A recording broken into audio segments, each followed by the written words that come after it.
Mark. Burn Em Brewery, how you doing? It's good to be back here in Michigan City. It's been a while. I used to come here all the time. Do you guys still have like that skate park that's right next to the nuclear cooling tower thingy? Do you get sick of correcting people and like that's not a nuclear cooling tower thingy?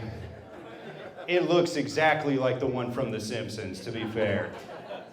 And they kind of predict everything, so maybe you guys are wrong. You ever think about that? It's good to be here. I'm in my mid-30s. I've never been married, and I don't have any kids, which I thought would make me like a hot commodity in my dating scene. Like, I thought if I put that on my Tinder profile, like, chicks would read that and just be like, ah, nice, low mileage, no accidents. But I'm from a small town where like everybody my age is on divorce number 2 by now, so they look at it more like a factory recall situation. They're like, nobody's taking a gamble on this guy? What is it, a lemon? Kind of looks a little fruity. I mean, no, it's tough. Like, if you make it to your mid-30s and you still put 0 points on the board, like positive or negative, people start to ask questions. People start to ask mean questions. I was on a first date with a lady, and we sat down, first thing out of her mouth at the restaurant. She goes, okay, so, what's wrong with you then? I was like, what do you mean? She's like, you said you've never been married. It's what you're really saying is you're actively married. Like you're cheating on your wife right now. I get it. And I'm like, no, I'm not. She's like, okay, sure, we'll put a pin in that. You said you don't have any kids. Kids that you're willing to raise, I assume? And I'm like, all right, well, this has been great. I think we'll be splitting the check this evening. Lady, I gotta tell you, this is the second worst experience I've had at Chick-fil-A all week. So. Yeah, they messed up the sauces on Monday. I'm here for the sauces. I can get nuggets anywhere. So it's tough. So now I'm just, these mean questions, the meanest questions come from your family. I don't know if any of you experienced this, but I was at my 93-year-old grandmother's birthday, and I overheard her loudly ask my dad, do you think Matt just has a little sugar in the gas tank? Do you think that's maybe his problem? Are we all familiar with that phrase, by the way? Sugar in the gas tank? You just went like this. That's right, Queen. Yep, she was calling me gay, just to make sure we're all on the same page. Her generation, they were so poetic with that, weren't they? That's how they would say it. They'd go, oh, him, he's got a little sugar in the gas tank, if you know what I mean. That fellow right over there, they say he lights his cigarettes with a lavender candle.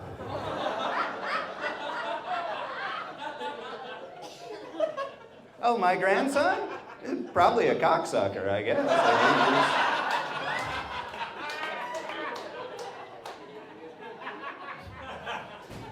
Yeah, they're not always nuanced and cute. Sometimes they would just be straight down the barrel with it. Which is probably another way they used to call people gay back in the day. Oh, him, he likes it straight down the barrel. He does not like to beat around the bush. You guys rule. You're the only crowd that everybody no-sells that one. That's my favorite example, the beat around the bush. Okay, we're having fun. Yeah, so I'm just trying to be the best uncle I can be. That's the role I've been relegated to in my family. I do uncle things. Like I was with my nephew. We were at a pet store recently. We were just staring at some hamsters, killing time. I was just thinking, man, that's got to be the worst pet to be. You ever think about the life of a hamster? It's got to be the worst pet to be. What's worse? I guess a gerbil could be shittier. Some of you get that joke. I'm not going to explain it. If you don't get it, Google Richard Gere later tonight. That's a throwback. Remember? That was like the first Hollywood rumor. That guy caught a stray. It's like, oh, what are they all buzzing about Pretty Woman? No, Richard, it's something else. No, but I think a hamster has to be the worst, because it's like, what's your average life expectancy as a hamster? 5 minutes? In the wrong hands? You know, literally. I don't think half of these guys are making it out of the pet store, folks. I think. How many of them you think the last thing they ever saw was just some mouth-breathing kid in a Minecraft t-shirt? It's like...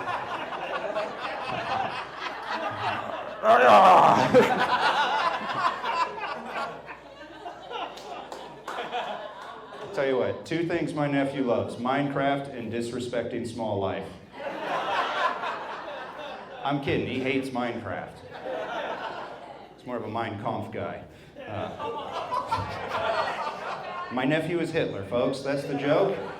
Okay, now these poor hamsters, I had a pet hamster when I was a kid. I had actually 2 pet hamsters, and I was so excited when my parents said we could have them, because they got the coolest accessories out of any pet. They got like the little ball you can put them in, the wheel in case you want to watch them work out, I guess.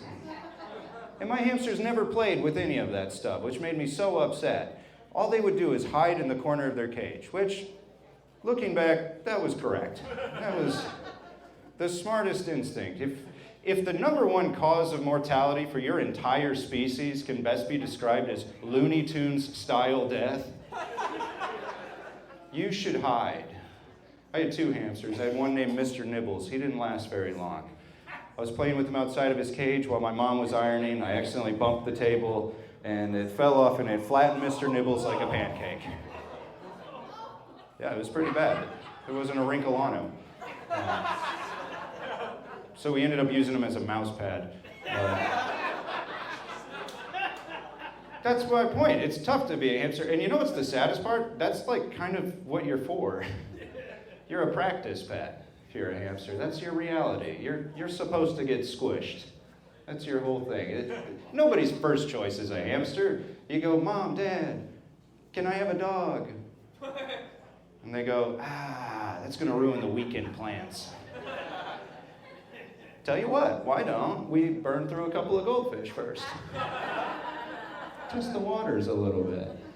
And if you're still asking me next week, we'll try our luck with some hamsters. Well, you guys really love that hamster chunk, but I think we'll move on. This seems more like a chinchilla crowd. No, I'm trying to, as I said, I'm an uncle. That's what I mainly identify as in my family. I'm just trying to be a good, that's how my mom brings me up to all of her friends. And they're like, Matt, do you have any grandkids coming? No, but he's such a good uncle. You should see him. He's so good with those kids. And do me a favor. I want you to follow close. Clap if you are only an uncle.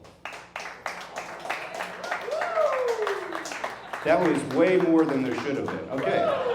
Normally it's just me in the room, but hey. Oh yeah, good uncles. Some people criticize uncles. They say, well, that's just a participation trophy. You know, this. And I'm gonna tell you folks, it is hard to be a good uncle, especially when you fucking hate those kids. Okay? That's right, I said it. Maybe it's your guys' fault. We rule, okay? I got some beef with my youngest nephew, I tell you what. It was just his birthday party, and I was taking a break from the chaos, a break from the kids. I was having a little piece of birthday cake in the kitchen by myself, trying to have a little piece in peace. Ironically, it was not a piece of cake. It was very difficult to do that, because my nephew burst in, and with no explanation, he runs up to me and tries honking my penis. And then I'm just sitting there holding birthday cake, just like, whoa, hey! I'm dancing around like I'm in a Talking Heads music video or something. Just looking like a jackass. He got me, okay? He nailed me. And then he giggled and then just took off. And this has me upset for a few reasons. The first being that this is a reoccurring issue we are having. It's a fun little game he's discovered where we're at a family event. He'll find me when I'm alone and vulnerable, and he'll just try to get a couple of honks in. And my problem is, I don't think anyone's gonna believe me. Would you believe the one uncle in history who says he's being abused by a handsy nephew? I'm going to be in court, and they're just like, yeah, that's what they all say, pal. Get him out of here. Okay, best case scenario. I can convince people I am in fact the victim in this situation. Then what? Do I press charges? He gets arrested, and we're both sitting in court, and I'm like, well, Your Honor, that's the perpetrator right over there, actually. Yes, in the Oshkosh Bagosh, that's him. Well, he said, and I quote, this is just going to be our widow secret. What?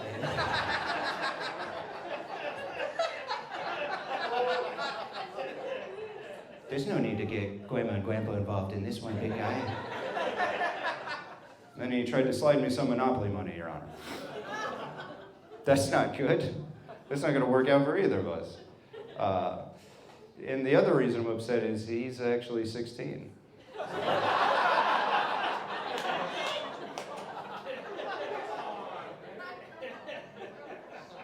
Yeah, that wasn't baby talk I was doing. He's just got a really bad speech impediment.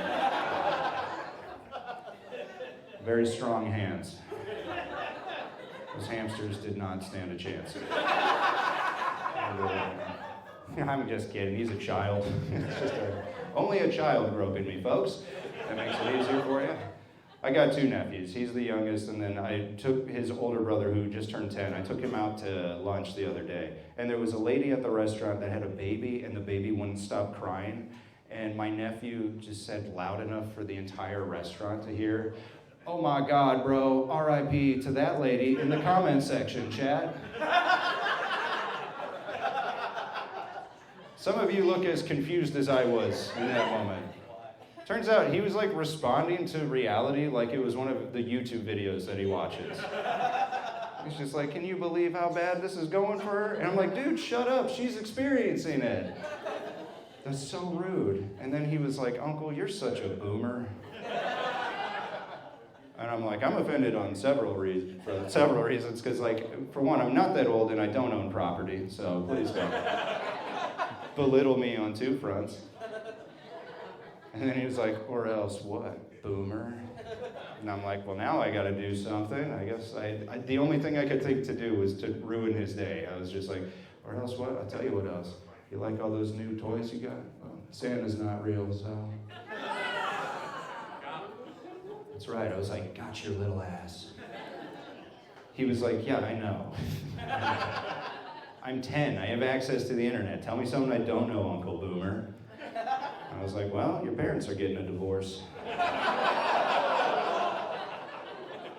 And despite what they tell you, it is your fault, actually.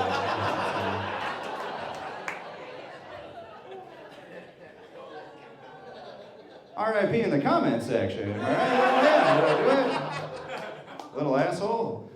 Oh, man. I'm not an intelligent person, folks, I'll be honest with you. I recently discovered that I'm not. I always thought I was a deep thinker. I thought because I do this, I'm like, yeah, I'm kind of like a modern day philosopher, if you think about it.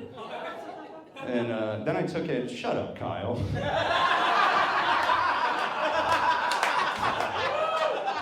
Fuck you.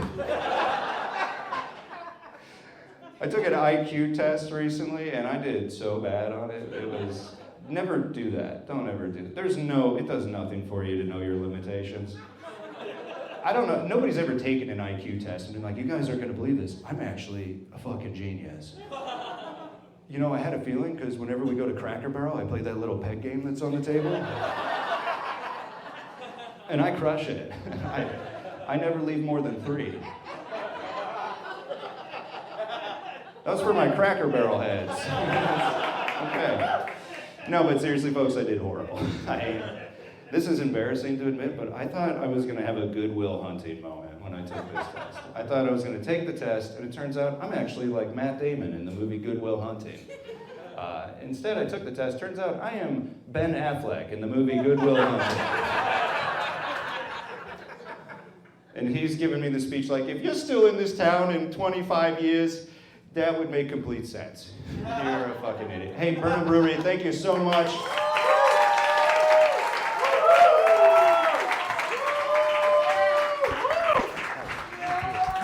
Everybody! Yeah! Guys, we're almost there. You have made it to the final comic of the night. Yeah, I know. Yeah. It's been a fun night. We got one comic to go. There'll be another show. We'll be back. Anyway, everybody, get excited. It's a very funny comic. He just got to open for T.J. Miller.